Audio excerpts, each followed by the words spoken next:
আসসালামু আলাইকুম। সবাইকে শুভ সকাল এবং জুম্মা মুবারক। আমরা বাংলাদেশ জামাত ইসলামী সবাইকে পরিষ্কার পরিচ্ছন্নতার জন্য আহ্বান করি এবং নিজেরাও পরিষ্কার পরিচ্ছন্নতার সাথে কর্মরত থাকি। আমরা সকালে ফজর নামাজের পরে পরিষ্কার পরিচ্ছন্নতার কাজে লেগে পড়েছি। যেখানে মাসকে মাস, বছরকে বছর পরিষ্কার পরিচ্ছন্ন করা হয় না, সেখানে আমরা জামাত ইসলামী দল সেখানে পরিষ্কার করতেছি।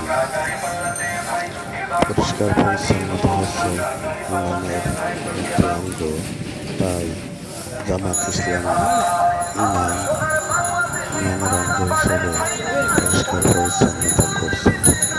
বাংলাদেশ জামাত ইসলামী সংগঠনে আমরা এগিয়ে নিয়ে যাই, আপনারাও আমাদের সঙ্গে যোগদান করুন এবং আমাদেরকে সঠিক পরামর্শ দান করে বাংলাদেশ জামাত ইসলামী এগিয়ে নিয়ে যান।